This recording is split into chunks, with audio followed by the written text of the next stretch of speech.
Learn computer basic to advance की series में आपका स्वागत है। आज हम लोगों की क्लास सेकंड है, जिसमें आज हम लोग बात करेंगे द आईपीओ साइकिल के बारे में।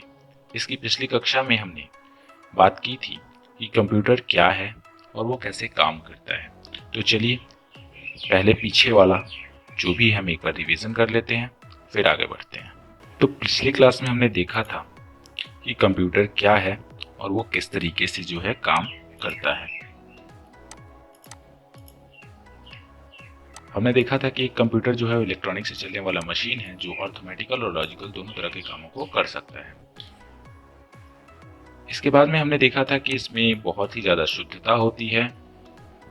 साथ ही कंप्यूटर हमारे डेटा को फ्यूचर में यूज होने के लिए स्टोर करके रख सकता है। It has no IQ, no feelings. इसमें कोई भी आईक्यू और कोई फीलिंग्स नहीं होती है। The father of computer mister Charles Babbage, ये भी हमने देखा था।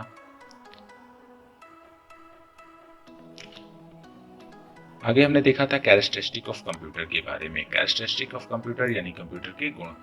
तो कंप्यूटर के गुण क्या थे? पहला गुण था कि वो बहुत ही तेजी से किसी काम को करता है, इसलिए वो हमारे समय को बचाता है। दूसरा था it does not make mistakes, ये कभी भी गलती नहीं करता है। तीसरा था it can store a large amount of data, ये बहुत ही ज्यादा मात्रा में डेटा को स्टोर करके रख सकता है। It can quickly take decision according to given instruction, दिए गए आदेशों के अनुसार ये तुरंत निर्णय लेता है। इट नेवर टायर्ड, ये कभी भी थकता नहीं है। यहाँ पर हमने देखा था कि कंप्यूटर के पार्ट्स कौन कौन से हैं, जैसे मॉनिटर हो गया, सीपीयू हो गया, कीबोर्ड और mouse. Okay, computer related words में हमने जाना था कि डेटा किसे कहते हैं। It is a raw material of any information, किसी भी इंफॉर्मेशन का रॉ मटेरियल डेटा कहलाता है, जो किसी पर्सन का हो सकता है या किसी वस्तु का हो सकता है। डेटा के कई प्रकार हो सकते हैं, जैसे कि numeric type data, character type data, symbol type data, picture type data और साउंड टाइप डेटा। इंफॉर्मेशन के बारे में हमने जाना था कि ये arrange form of data which has some meaning, data का वो अरेंज फॉर्म जिसका कुछ मीनिंग होता है इंफॉर्मेशन कहलाता है।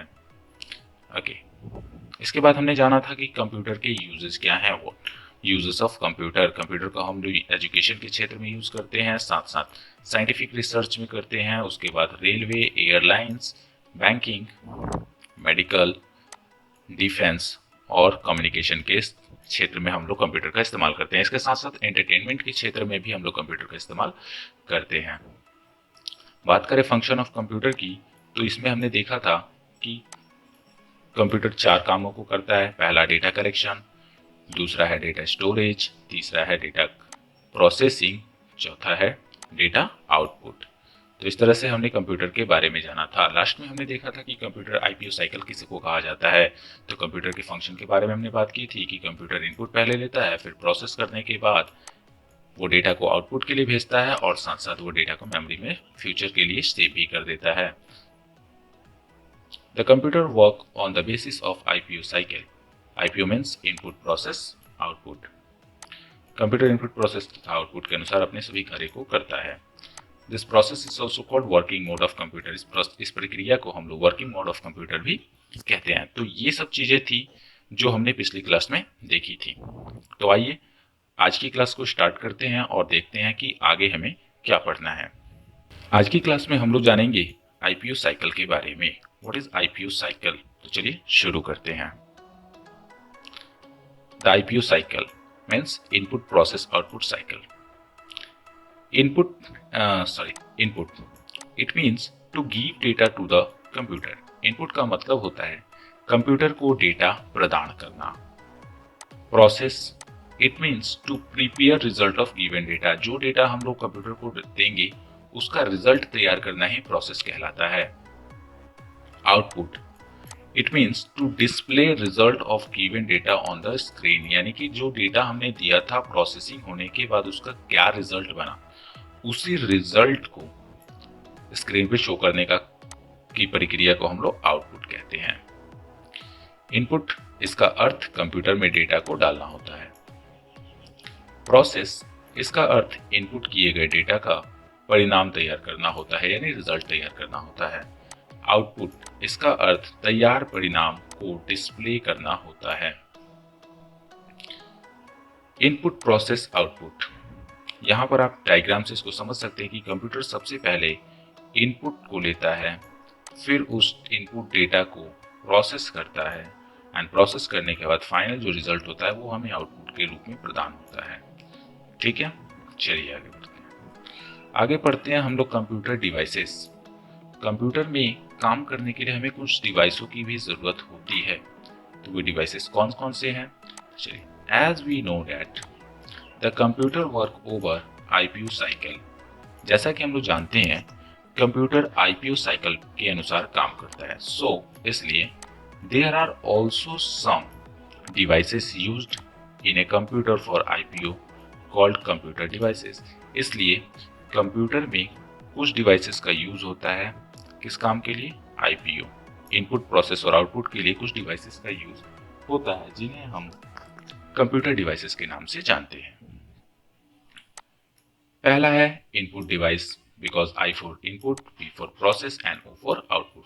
तो इनपुट डिवाइस नाम से क्लियर है कि this device is used to input data into the computer. इस डिवाइस का यूज किस लिए होता है? कंप्यूटर के अंदर डेटा को इनपुट करने के लिए। जैसे कीबोर्ड, कीबोर्ड का इस्तेमाल हम लोग कंप्यूटर में कैरेक्टर डालने के लिए करते हैं, नंबर डालने के लिए करते हैं। माउस, माउस से भी हम डेटा और इंटरेक्शन की कंप्यूटर में एंटर करते हैं। Scanner, etc. इसके अलावा माइक्रोफोन्स, कैमरा और भी बहुत से डिवाइसेस हैं। Process, this device is used for process the data. इस डिवाइस का यूज होता है डेटा को प्रोसेस करने के लिए, प्रक्रिया करने के लिए। जैसे CPU is only one processor of computer. Computer में सिर्फ और सिर्फ एक प्रोसेसर है जिसे हम सीपीयू कहते हैं। Okay, next thing is output device. This device is used to produce result. जब हम इनपुट करेंगे, इनपुट करने के बाद प्रोसेस होगा और प्रोसेस करने के बाद हमें रिजल्ट मिलेगा, तो वो माध्यम जिसके द्वारा हम रिजल्ट को प्राप्त करते हैं वो हमारा आउटपुट डिवाइस कहलाता है। जैसे मॉनिटर, मॉनिटर को हम लोग मेन आउटपुट डिवाइस बोल सकते हैं बिकॉज सबसे पहले जो आउटपुट है वो हमें मॉनिटर पे ही देखने को मिलता है। देन आफ्टर अगर हमको उसे प्रिंट करना है तो हम उसे प्रिंटर के द्वारा प्रिंट कर लेते हैं। स्पीकर, स्पीकर एक्चुअली में साउंड टाइप डेटा को प्राप्त करने का एक माध्यम है। हिंदी में देख लेते हैं। जैसा कि हम जानते हैं कि कंप्यूटर इनपुट प्रोसेस तथा आउटपुट के आधार पर काम करता है, अतः इस कार्य को करने में कुछ यंत्रों का प्रयोग होता है और इसी यंत्रों को हम क्या कहते हैं? कंप्यूटर के डिवाइसेस कहते हैं। इनपुट यंत्र, हम इसको यंत्र लिखे हैं, यहाँ पे इनपुट डिवाइस लिखेंगे तो भी ज्यादा बेटर रहेगा। यह डिवाइस, यंत्र की जगह हम डिवाइस बोल रहे हैं, यह डिवाइस कंप्यूटर में डेटा को डालने के लिए प्रयोग होता है। इस डिवाइस का यूज हम लोग इसलिए करते हैं ताकि कंप्यूटर में डेटा को डाला जा सके, जैसे कीबोर्ड, माउस, स्कैनर आदि। प्रोसेसर, यह डिवाइस डाले गए डेटा को प्रोसेस कर रिजल्ट तैयार करता है। यह डिवाइस क्या करता है? जो भी हम इनपुट डालेंगे उसको प्रोसेस करके उसका रिजल्ट तैयार करेगा। जैसे सीपीयू कंप्यूटर का एकमात्र प्रोसेसर है, कंप्यूटर में केवल एक प्रोसेसर है जिसे हम सीपीयू कहते हैं। आउटपुट, यह ऐसा डिवाइस है जो प्रोसेस के बाद, प्रोसेस होने के पश्चात प्राप्त रिजल्ट को दिखाने का कार्य करता है। ठीक है, जैसे हमारा मॉनिटर हो जाएगा।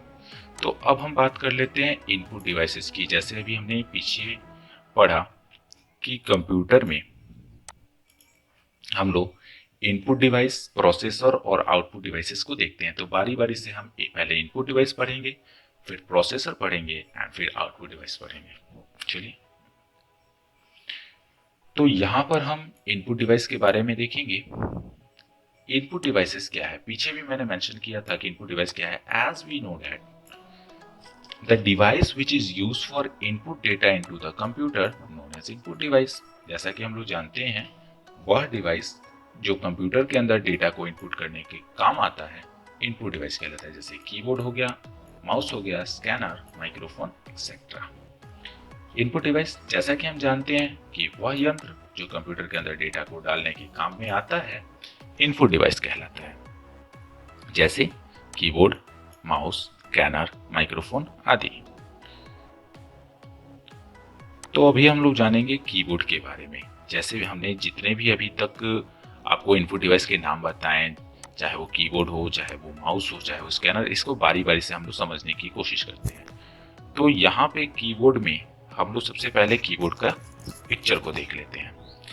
एक नॉर्मल कीबोर्ड इसी तरह का होता है, इसे हम मल्टीमीडिया कीबोर्ड होता है, और एक स्टैंडर्ड कीबोर्ड होता है। तो ये हमारा स्टैंडर्ड कीबोर्ड है, ठीक है। जनरली हम लोग स्टैंडर्ड कीबोर्ड का यूज करते हैं। तो स्टैंडर्ड कीबोर्ड में आप देख सकते हैं दो पार्ट्स हैं। एक यहां से यहां तक का जो पार्ट है वो हमारा इंस्ट्रक्शन और कैरेक्टर के लिए है, और ये जो पार्ट है वो हमारा न्यूमेरिकल बटन्स कहलाते हैं, ठीक है। तो यहाँ पर हम अल्फाबेटिकल बटन्स को भी देख सकते हैं, कुछ फंक्शन की को भी देख सकते हैं, कुछ स्पेशल बटन्स भी देख सकते हैं, और एक स्पेस बार भी देख सकते हैं। चलिए आगे बढ़ते हैं।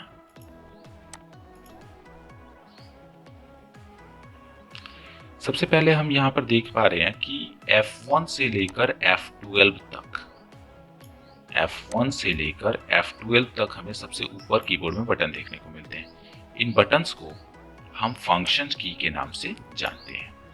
तो कीबोर्ड में आपको सारे बटन्स के नाम भी याद रहने चाहिए, बिकॉज काम करते समय आपको सिर्फ इंस्ट्रक्शन दिए जाते हैं कि आपको कौन से बटन्स को दबाना है, ठीक है। तो बटन्स के नाम आपको याद होने चाहिए।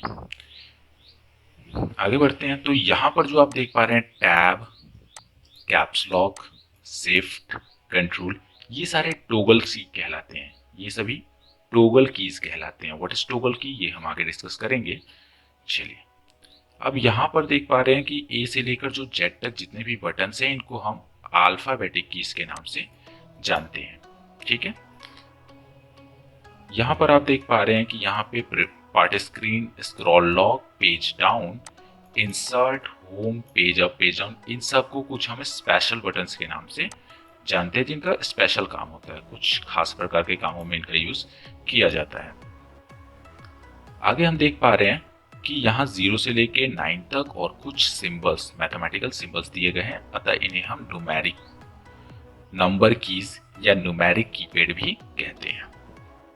इसके आगे हम देखते हैं नीचे वाले पार्ट में कीबोर्ड के कि हमें एक कंट्रोल बटन, सॉरी दो कंट्रोल बटन, दो विंडोज बटन और दो ऑल्टर की दिए गए हैं, और एक स्पेस बार दिया गया है। तो ये आप अल्टर की देख सकते हैं, यहाँ पे विंडोज की है और इनको हम कंट्रोल कीज कहते हैं। इसके साथ साथ दो शिफ्ट की भी होते हैं, जैसे यहाँ पर एक शिफ्ट बटन है और उसी तरह से इस साइड में भी एक शिफ्ट बटन होगा। पीछे के कीबोर्ड में आप देख पाएंगे इस चीज को। यहाँ पर देखिए, यहाँ पर एक शिफ्ट की है और एक शिफ्ट की यहाँ पर है, ओके।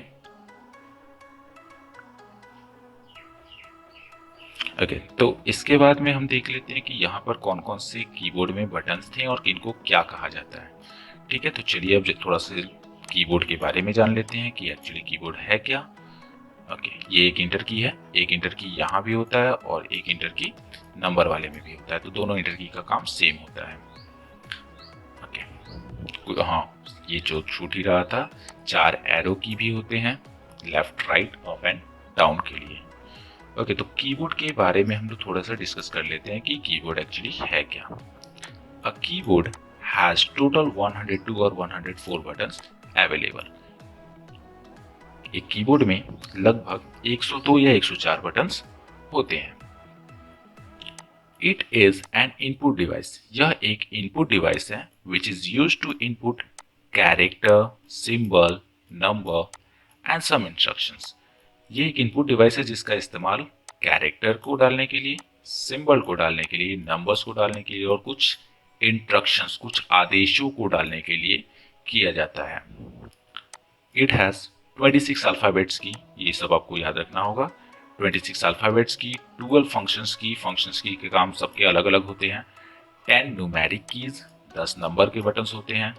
4 एरो कीज, 4 एरो की होते हैं, left, right, up and down. 2 control button, 2 shift button, एक स्पेस बार और 2 इंटर बटन होते हैं, ठीक है, एक या दो, किसी किसी में एक होते हैं, किसी किसी में दो होते हैं, और कुछ स्पेशल की भी इसमें अवेलेबल होते हैं। फंक्शंस की का यूज, फंक्शन की का यूज अलग अलग स्पेशल फंक्शंस में होता है। ठीक है, functions keys are use for some special functions, functions key का यूज स्पेशल फंक्शंस में किया जाता है। ओके, ये एक सब काम जब हम लोग करेंगे आगे तो उसमें जानेंगे कि फंक्शन की का यूज किन किन सिचुएशंस में करते हैं। उसमें से सबसे कॉमन एग्जांपल होगा F1 फंक्शन की का, जिसका काम हमेशा हेल्प के लिए होता है। अगर हमें किसी चीज के बारे में हेल्प लेना है तो हम F1 बटन दबाकर ले सकते हैं। ओके, नेक्स्ट चीज इज कि टोगल की, टोगल की जो है उनका जो यूज होता है वो दूसरे बटन्स के साथ होता है। जैसे शिफ्ट बटन के साथ हम कोई बटन प्रेस करते हैं, है ना, तो इनको टोगल कीज कहते हैं। ओके, एक कीबोर्ड में 102 या 104 बटन होते हैं। यह एक इनपुट डिवाइस है जिसका प्रयोग अक्षर, चिन्ह, नंबर तथा कुछ आदेशों को इनपुट करने के लिए होता है। इसमें 26 वर्णमाला यानी अल्फाबेट्स की, 12 फंक्शन के बटन और 10 नंबर के बटन, 4 तीर बटन यानी एरो बटन, 2 कंट्रोल बटन और कुछ स्पेशल बटन्स होते हैं। फंक्शन बटन का प्रयोग कुछ खास प्रकार के कामों के लिए होता है तथा टोगल बटन का प्रयोग दूसरे बटनों के साथ होता है। तो आई होप आपको ये समझ में आ गया होगा। तो चलिए आगे बढ़ते हैं। अब बात कर लेते हैं हम अपने अगले इनपुट डिवाइस की, जो सबसे इंपॉर्टेंट इनपुट डिवाइस है। कीबोर्ड के बाद अगर कोई इंपॉर्टेंट इनपुट डिवाइस है तो वो है माउस। यहाँ पर हम देख पा रहे हैं कि माउस का हमने यहाँ पे एक चित्र दे रखा है। माउस में लेफ्ट क्लिक, जिसको हम प्राइमरी बटन भी कहते हैं, तो ये है हमारा लेफ्ट क्लिक, या फिर इसको सिंपल क्लिक भी बोला जाता है, और ये हमारा प्राइमरी बटन है। दूसरा चीज स्क्रॉल बार, जो कि इस बटन को हम कहते हैं, इससे हम पेज को ऊपर नीचे स्क्रॉल कर सकते हैं। ओके, तीसरा है राइट क्लिक, जिसको हम सेकेंडरी बटन के नाम से भी जानते हैं। तो ये चीज आप लोग याद कर लीजिएगा, लेफ्ट क्लिक बटन को प्राइमरी बटन कहा जाता है और राइट क्लिक बटन को सेकेंडरी बटन कहा जाता है। ओके, ये वाला। चलिए इसके बाद में हम आगे बढ़ते हैं। ए mouse has 2 buttons and 1 scroll button. एक माउस में 2 बटन होते हैं और एक स्क्रॉल बटन होता है। पहला बटन प्राइमरी की या लेफ्ट बटन कहलाता है या लेफ्ट क्लिक कहलाता है, और दूसरा जो बटन है वो सेकेंडरी या राइट बटन या राइट क्लिक के नाम से जाना जाता है। It is an input device. यह एक इनपुट डिवाइस है। It is mainly use to input the instructions into the computer. इसका खास प्रकार का काम क्या होता है, कंप्यूटर के अंदर इंस्ट्रक्शंस को डालने के लिए इसका यूज किया जाता है। यानी इसकी मदद से हम सिर्फ कंप्यूटर को इंस्ट्रक्ट कर सकते हैं, कोई भी कैरेक्टर या कोई सिंबल इससे इनपुट नहीं कर सकते हैं। Okay, it is use for point something on the screen. इसका यूज स्क्रीन पे किसी चीज को पॉइंट करने के लिए किया जाता है। जैसे मैं अभी यहाँ पे माउस की मदद से इस चीज को पॉइंट कर रहा हूँ, तो इसका यूज स्क्रीन पे किसी चीज को पॉइंट करने के लिए किया जाता है, इसलिए इसे हम पॉइंटिंग डिवाइस के नाम से भी जानते हैं। Okay, when we move mouse an arrow यानी कि mouse pointer also move on the screen. जब हम लोग माउस को हिलाते हैं, मूव करते हैं, तो एक एरो, एक तीर का चिन्ह जिसे हम लोग माउस पॉइंटर कहते हैं, वो भी स्क्रीन पे मूव करता है। ओके, एक माउस में 2 बटन होते हैं तथा एक स्क्रॉल बटन होता है। प्राइमरी बटन और सेकेंडरी बटन, ये 2 बटन्स हैं। यह भी एक प्रकार का इनपुट डिवाइस ही है। इसका मुख्य कार्य किसी आदेश को कंप्यूटर में देना होता है, कोई इंस्ट्रक्शन कंप्यूटर को देना इसका मुख्य कार्य होता है। यह स्क्रीन पर किसी चीज़ को दिखाने के लिए प्रयोग होता है, इसी वजह से इसे पॉइंटिंग डिवाइस भी कहा जाता है। तो क्वेश्चन हो सकता है कि विच device is called pointing device, तो माउस। ओके, जब हम माउस को घुमाते हैं तो एक तीर स्क्रीन पर घूमता है। तो चलिए, ये माउस के बारे में हो गया। अब आगे बढ़ते हैं और देखते हैं स्कैनर।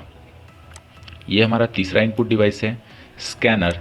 इसका यूज़ एक्चुअली में क्या होता है वो देख लेते हैं। तो इसका यूज़ आप लोग सब लोग जानते होंगे कि डॉक्यूमेंट को स्कैन करके जब हमको कंप्यूटर में रखना होता है, एक पिक्चर टाइप डेटा को कंप्यूटर में इंसर्ट करने के लिए इसका यूज़ किया जाता है। जैसे it is also an input device which is use for scan and load the documents into the computer. ये भी एक प्रकार का इनपुट डिवाइस ही है जिसका यूज कंप्यूटर में क्या करने के लिए होता है, डेटा पिक्चर को या डॉक्यूमेंट को स्कैन करके लोड करने के लिए होता है। यह भी एक इनपुट डिवाइस है जिसका प्रयोग किसी डॉक्यूमेंट को स्कैन करके उसे कंप्यूटर में लोड करने के लिए होता है। तो आई होप आप समझ गए होंगे स्कैनर क्या है। चलिए आगे बढ़ते हैं।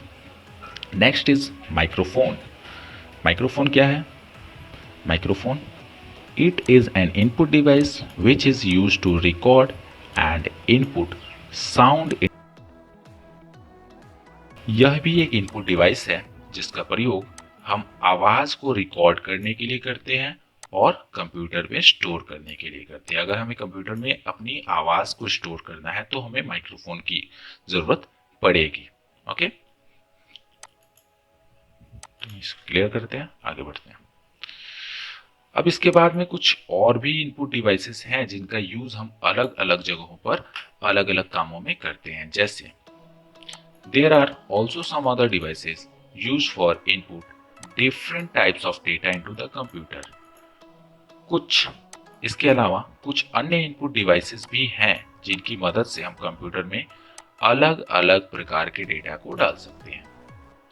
ओके, तो देखते हैं ये कौन है। तो पहला है हमारे पास ये वेब कैमरा। वेब कैमरे की मदद से हम क्या कर सकते हैं, कंप्यूटर के अंदर पिक्चर्स को लोड कर सकते हैं, रियल टाइम में पिक्चर्स को लोड कर सकते हैं, कुछ रिकॉर्ड कर सकते हैं। ओके, इसके बाद है VCR, bar code reader. What is bar code reader? Bar code आपने देखा होगा कि किसी भी सामान पे इस तरीके का एक कोड बना होता है और उस कोड को पढ़ने के लिए जिस डिवाइस का यूज किया जाता है उसे हम VCR कहते हैं। ये डिवाइस आपने बहुत जगह मॉल्स वगैरह में देखी होंगी। मॉल्स में कपड़ों पे लगे टैग को पढ़ने के लिए इस डिवाइस का यूज किया जाता है। इस बारकोड के अंदर कुछ इंफॉर्मेशन होती हैं जो उस वस्तु से रिलेटेड होती हैं। ओके, आगे बढ़ते हैं। Next thing is digitiser. What is digitiser? जब हमको कंप्यूटर में कुछ हैंड राइटिंग लिखनी होती है तो उसके लिए माउस से अगर हम लिखना चाहें तो वो बहुत ही ज़्यादा डिफ़िकल्ट होगा। अगर हम माउस से कुछ लिखना चाहेंगे तो वो लिखने में बहुत ज़्यादा डिफ़िकल्ट होगा और अनकंफर्टेबल फील होगा। लेकिन डिजिटाइजर की मदद से हम कुछ भी यहाँ पर ईजिली लिख सकते हैं। इसमें एक टैब और एक पेन होता है जिसकी मदद से हम लोग कंप्यूटर स्क्रीन पे कुछ हैंड राइटिंग के तौर पे लिख सकते हैं। Okay, next thing is MICR, magnetic ink code reader या कैरेक्टर रीडर। आपने चेक देखा होगा, चेक में यहाँ पर ये जो चेक है यहाँ पर एक मैग्नेटिक इंक से लिखा हुआ कोड होता है जिसको पढ़ने के लिए इस डिवाइस का यूज किया जाता है। तो ये थे कुछ डिवाइसेस, इनपुट डिवाइसेस जिनके बारे में आज हमने जाना। आज हमने पढ़ा कि IPO साइकिल क्या होता है, IPO साइकिल के अंतर्गत क्या क्या आता है, इनपुट, प्रोसेस और आउटपुट। कंप्यूटर में यूज होने वाले डिवाइस भी इसी साइकिल के अंतर्गत होते हैं, जैसे कि इनपुट करने के लिए इनपुट डिवाइस, आउटपुट के लिए आउटपुट डिवाइस और प्रोसेस के लिए प्रोसेसर। तो अभी हमने सिर्फ इनपुट डिवाइस के बारे में जाना कि इनपुट डिवाइस क्या होते हैं। तो हमने जाना कि वे सभी डिवाइसेस जिनका यूज हम कंप्यूटर में डेटा को इनपुट करने के लिए करते हैं इनपुट डिवाइस कहलाते हैं। ठीक है, और बारी बारी से हमने देखा कि कौन कौन से इनपुट डिवाइसेस हैं और उनके क्या फंक्शंस होते हैं, इसके बारे में हमने यहाँ पर डिस्कस किया। तो आई होप आपको ये सब कुछ समझ में आया होगा। आपसे एक क्वेश्चन है कि कीबोर्ड में सबसे लॉन्गेस्ट की कौन सी है, ये हमें कमेंट करके ज़रूर बताएं। चलिए, तो मिलते हैं आपसे अगले वीडियो में। तब तक के लिए धन्यवाद।